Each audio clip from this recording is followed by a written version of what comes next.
we're showing kind of Ghost, a Survivor, 1957, late 57, early 58 Gretsch White Falcon. Wow, how cool. You know, Gretsch has always done it a little bit differently.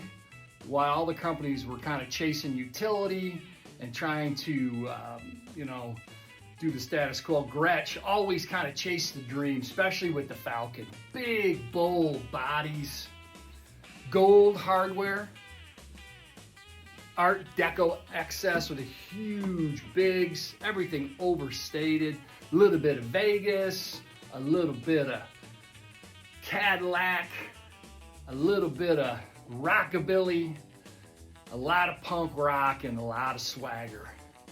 This guitar, it wasn't for the working band, this was for the headliner. The future arrived in 1958 with this baby. You know, Gretsch was kind of figuring it out in real time.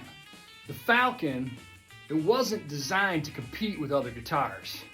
It was sitting at the top of the food chain.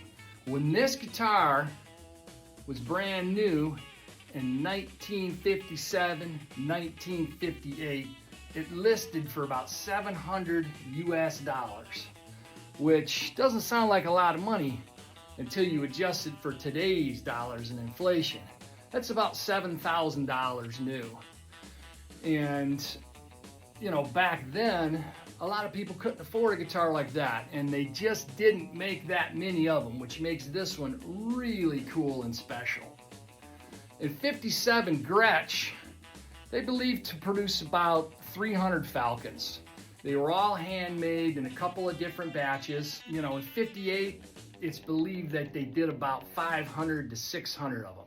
Still, very small, all handmade numbers. Only a fraction of those Falcons exist today. In fact, it's estimated that this model of guitar, the late 57, early 58, there's probably about 40 of them in the world left. So this particular Falcon came from late 57, early 58. And it's kind of one of the most fascinating moments in Gretsch history. You know, the Falcon was born in 1954 as the Cadillac of guitars, and definitely the flagship of the Gretsch line. The 57 was a bit of a transition. Gretsch was evolving. They designed this thing to be a showstopper, but they thought, you know, how do we make it better? And, you know, one of the things that kind of is really cool about this particular 57, 58 is it shares a lot of the old characteristics. The single toggle, the humpback inlay, with the new, cooler technology that Gretsch refined, like the Filtertrons. These are really cool. In fact, these are arguably one of the first sets that Gretsch made, because this is on a 57 body, but it's got 58 Filtertrons. So that's kind of cool. Here's the part that kind of makes vintage guys like myself really kind of stand up in this guitar. This batch of guitars was the 263 batch.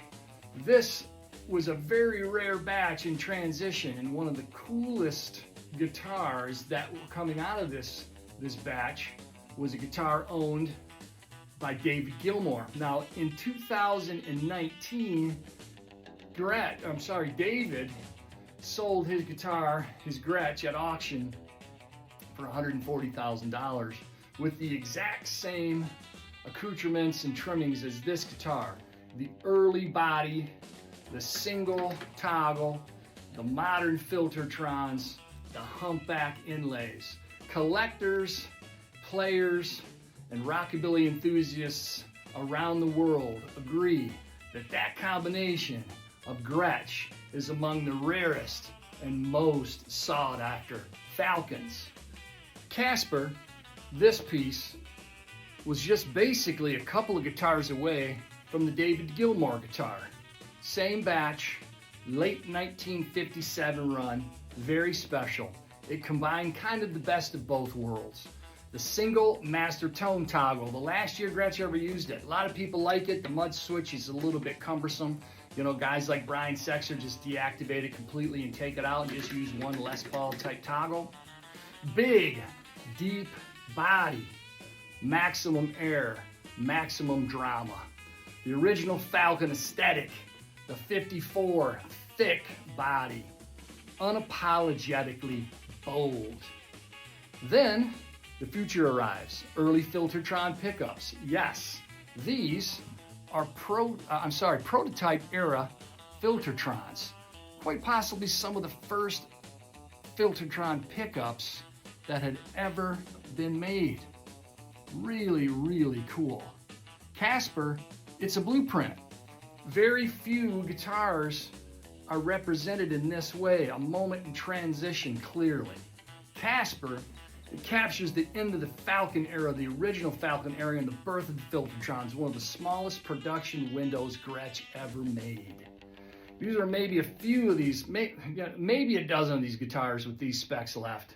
Gilmour sold at Christie's for $140,000. This is basically a couple guitars away, made on the same day, on the same bench, by the same builders. And this one and David's survived. You don't find them like this. And not only did it survive, check out the patina.